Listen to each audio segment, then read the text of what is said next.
Hi and welcome or welcome back to my channel. I'm Simon and today I'm joined by a very special guest. I have Julie of, I want to say former BookChew on YouTube, but still BookChew on Instagram. That was very confusing. BookChew on Instagram, yes. But you were BookChew on YouTube. Yes. There we go. And Julie and I have known each other for 8-ish years. Sure. Anyway, we are doing a video that I haven't done on my channel for ages, but when I was going back through archiving content, as you may have seen, a few videos have gone AWOL. I found this series which is having a nosy through my bookshelves, where I get someone delightful to go through the bookshelves of the books that I've read and pick 5 books. There can be books that you've loved, can books you hated, there could be books that you're like, honestly, I wouldn't have thought you had that on my shelves, or there could be books you're like, I've always meant to read that. Should I? And why? So Julie, how much fun did you have going through the shelves? Too much fun. I picked too many books. I got yelled at for it. I was nearly evicted. Let's not say yelled. I just was a little stern. Sternly reminded rules repeatedly. are rules. Rules are rules. I narrowed it down to 5. Everyone else has done 5, and I just thought if you're allowed, and I mean, initially you wanted 10. Wow. Then it went down to 8, and I thought, no, this has got to be, I'm about equality. Okay. Okay. What I'm hearing is that I'm the one who couldn't follow direction. That's fine. We got there. We have 5. Yeah, we've got 5. So what is the first one? The first one. Yeah. And I'll give you a little bit of a preface of why I picked it.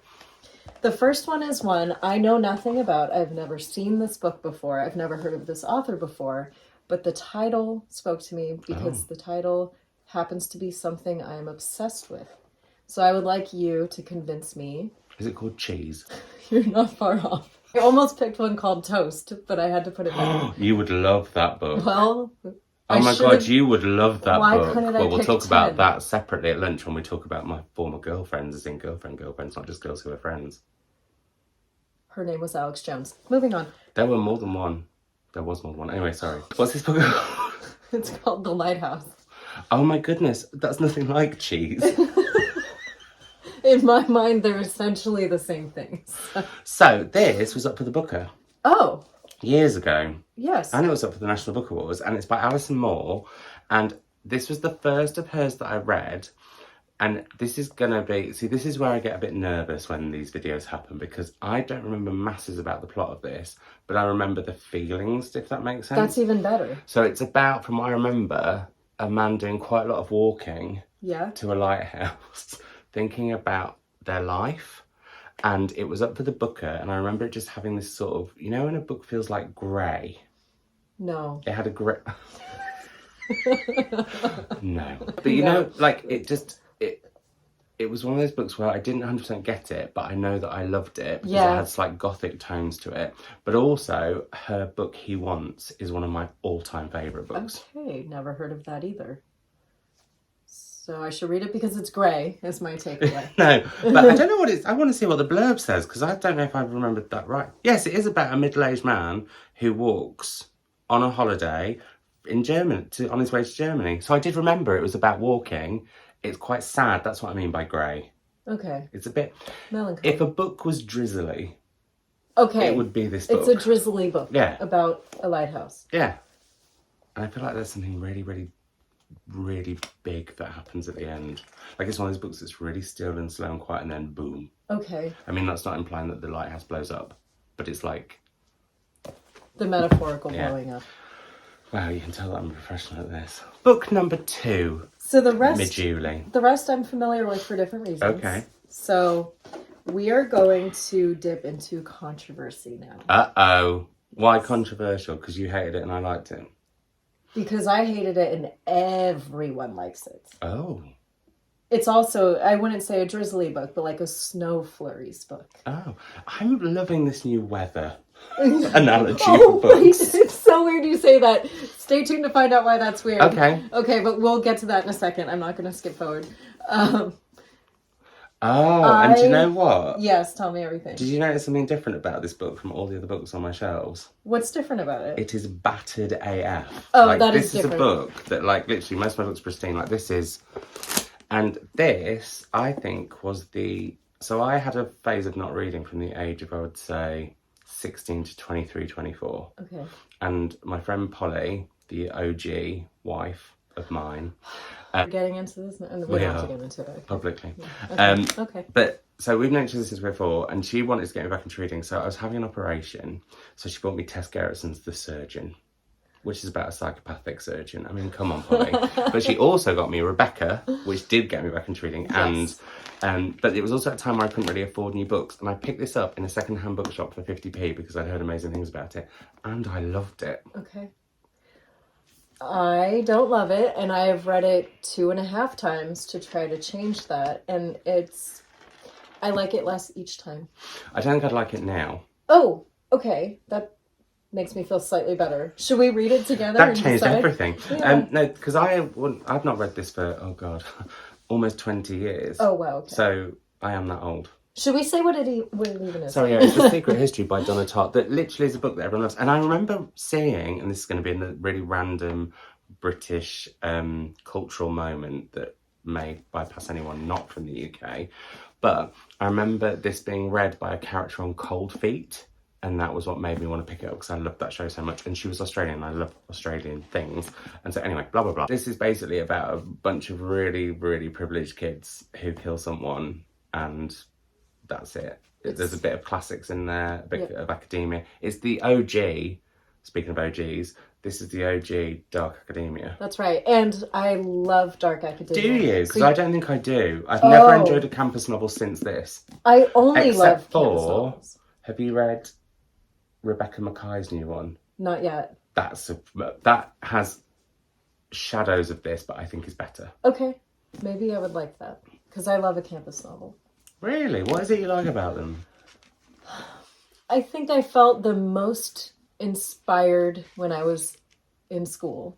And so going back to that time and feeling all that juice, I knew you were going to react to that word.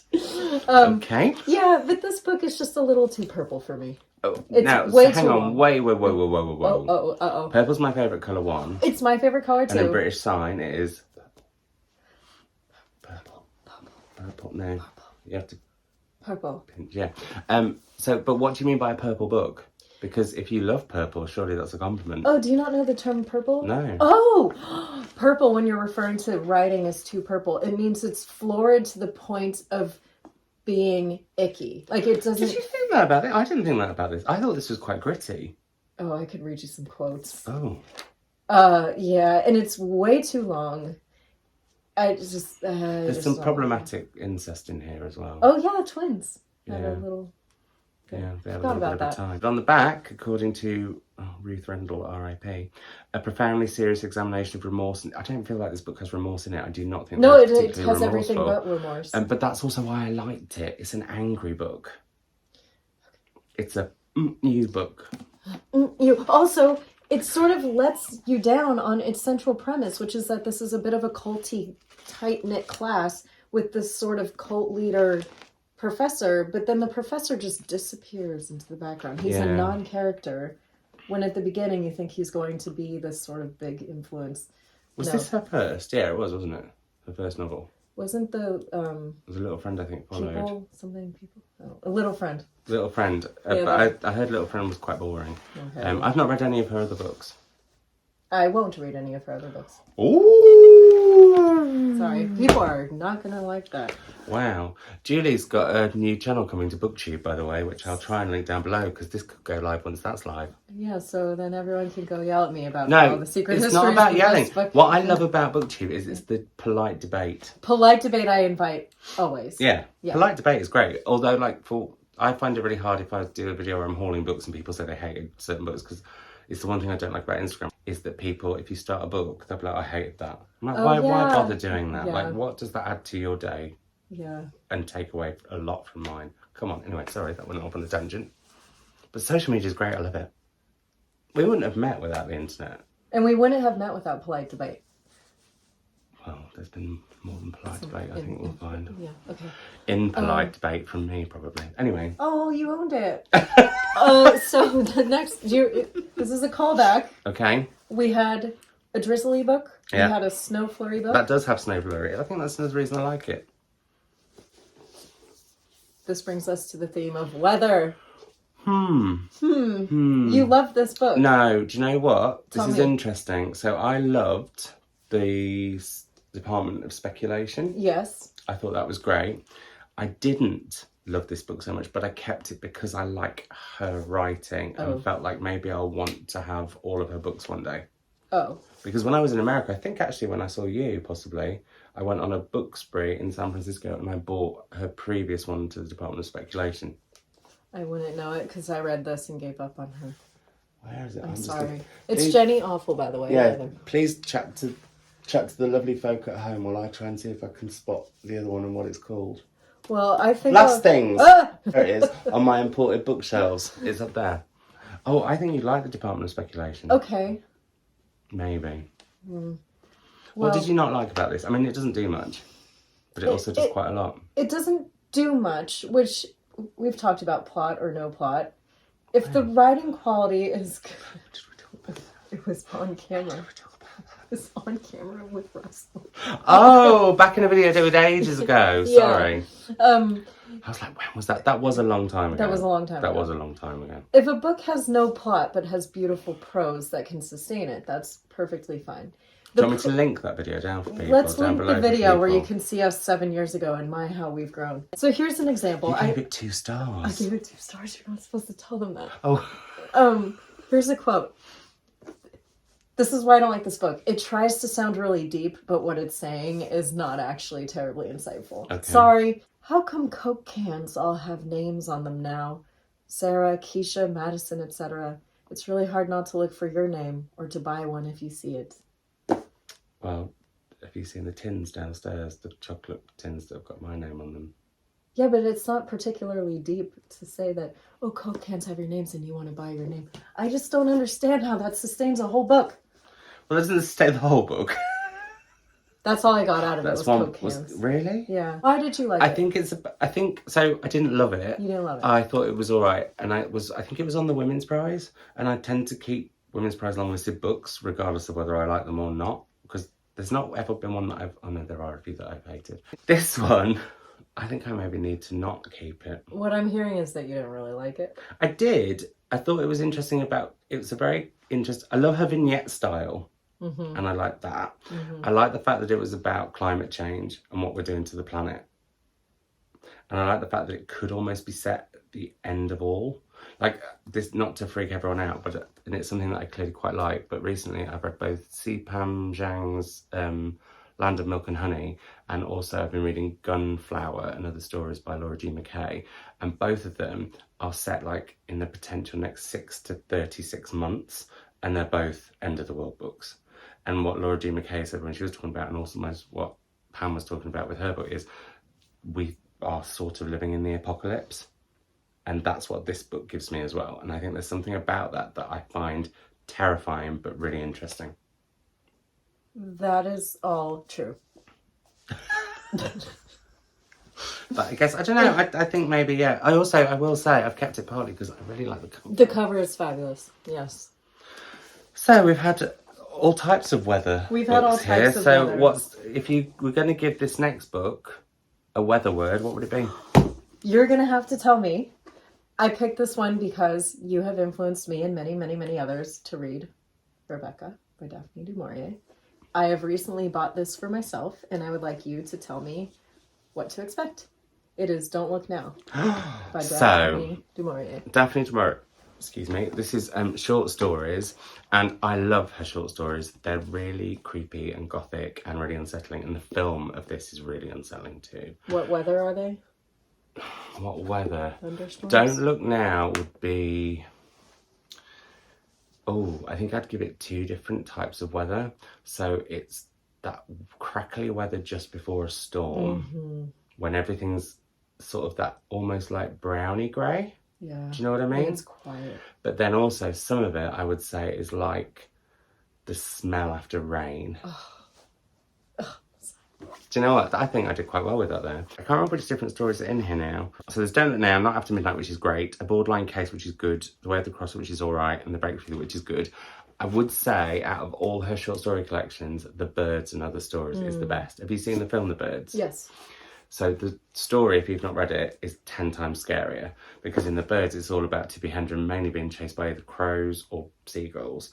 But in the story, it's set in a small cottage in the UK, and it's the finches and the wrens and the little birds that really start to go for the house. And honestly, it's amazing because it's their beaks going for the wind. Honestly, but I just think she writes, her novels are amazing, but when she's concentrated, I think the power is all the stronger. That's well said. Yeah. When you were in California, did you go to Bodega Bay? We did. You did? And that was where here's a story for you that you weren't ready for. That was where I fell. And when I got back to the UK, I had this really, like a couple of months later, I had this really weird pain in my jaw. Went to the dentist, and when I fell, I'd hairline cracked the bottom of my jaw and the top of my jaw. Where The Birds was filmed. Yeah. That's creepy. And it was like she'd pushed me. I was just going to say, because I was with Thomas, who I used to host the Readers with, the podcast that I used to host, and he said it looked like I'd been pushed. Because I just sort of flew. That's terrifying. And smacked my jaw on a pavement. Oh my. Yeah. Anyway, but this is great, and I would highly recommend. I don't think this is the best edition though, but I don't know if you noticed, I have so many different editions of all the Mauriers that I can get my mitts on. I noticed. I wish I'd known. I would have brought you a very spooky version of that from New York Review of Books.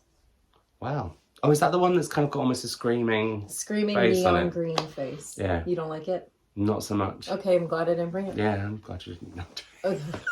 But you did really bring me some other lovely books, which I've got here, which I can just throw into the mix. Oh, nearly knocked you out. That's fine, I'll take it. What a great way to go. Okay, we're on the last one. We're on the last one. Now, what would this be if it was a weather word? You're going to have to tell me, because again, okay. I started this one recently.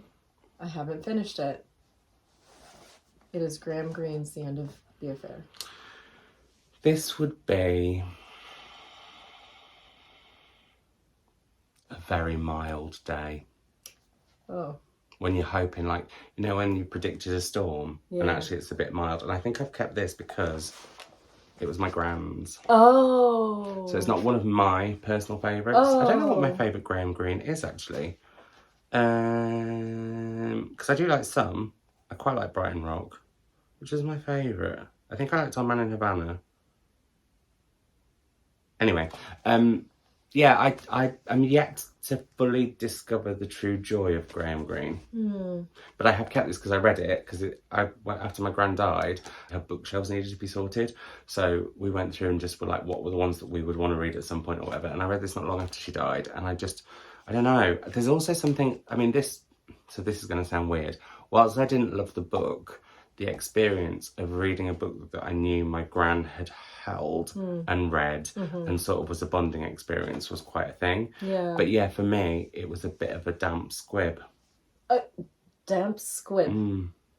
I don't know what a squib is. I'm not sure I do, but that's the saying, I think. So yeah, a bit of a damp squib. But what I mean by that is that you're expecting like a big thunderstorm and the day just ends up being really mild. Oh. Well, so what I'm learning is, after shopping your shelves of your favourite books, I picked two that you didn't love. Oh no, hang on. They're not my favourite shelves.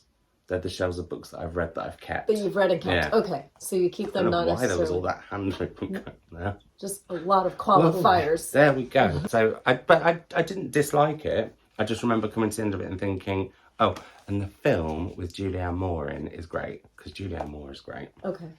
Noted. I haven't seen it. Do you like Julianne Moore as an actress? I don't watch movies. I don't know. Does she have red hair? And she lives in LA.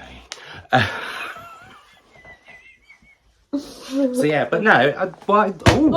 Excuse me. That was the spirit of my gran. No, but what I think I like about these videos and why... Sorry everyone, I'm down here. Hi. What I like about doing these videos though is because we keep different books for different reasons. And I think what's nice is when somebody else goes through, you might not bring out any of my favourites. Oh. But, no, because I really like this one, but her career, as she's written more, I think she should be up for more awards, because to get the Book of the Year debut, potentially, is amazing. And it was up for the National Book Awards. But, like, she's got better as a writer, I think. This one is just a really kind of big part of my reading life, because this was maybe the 5th book I read once I got back into reading. And also that means I didn't have masses to compare it to. So there's that. This reminds me of reading the long list of the Women's Prize with my mum, which I didn't say, but that's also probably one of the reasons that I've kept it and love it. This I do really love, but it's not my favourite of her collections, because we're going to get you a copy of my favourite of the collections, because I think we need to. And then this one is because my gran had it, and so I love it for that reason. So all things considered, I picked out 5 books that you've kept for very different reasons. Yeah. Which is kind of nice. I like that. Yeah, that worked out well. And I think that's what's happened with quite a lot of these videos, is like, because we keep books for reasons that might not be that they're like, also like, I mean, I've still got, for example, a book that I was reading as I got married the first time. Oh. And I've kept that because it's got some really nice memories within it. It's also a good book. It was Michelle Faber's The Crimson Petal and the White. Anyway, what about you in terms of your keeping books habits? So you are reminding me that, so like The Secret History you kept because it's part of your sort of reading life. That's why I've kept The Catcher in the Rye. I don't like that book. See, but isn't that funny? Because I used to keep that on my shelf so that I could show people that I'd read it. Yeah. And I was like, no, I'm letting go of this. See, I don't know if I would love it now as a grown adult, but as a 3rd grader, I snuck into my sister's room and took it, and it was the most illicit book I'd ever read. And I didn't know that you could write like that. Not you. JD Salinger can write. You probably could. I can write better. Yeah, you probably write better. But it was so exciting that I've kept that exact copy my whole life. And that's why I've kept this battered one, because this is the one, like, I've seen some gorgeous editions of this, but this was the 5th book that got me back into reading. So it's kind of, I've kept it for that reason. Because if you do look on my shelves, there are not many with cracked spines and stuff. Simon, we should do, or you should do, I should do, everybody should do a video on books you will never read, but you keep on your shelf because they're beautiful. Oh. Like, you have one back there, but which one? For another video. What We See When We Read by Peter Mendelsohn. Which I think I bought when I was possibly in America. I think so. Anyway, thanks, Julie. Thank you, Simon. And hopefully your channel will be live now. Yeah. And if it is, I'll link it below. And if it's not, I won't, but I'll shout about it once it appears. Not just because I'm going to be in one of the first videos that you do. That's right. Which we're about to film, actually. So we need to get a wriggle on. But yeah, thank you so much. And if you'd like to see more of these, let me know in the comments below. If you've read any of these, let me know your thoughts on them. Or any thoughts on Julie's thoughts, on my thoughts, on your thoughts, on all the thoughts. And I will see you in another video very, very soon. Bye.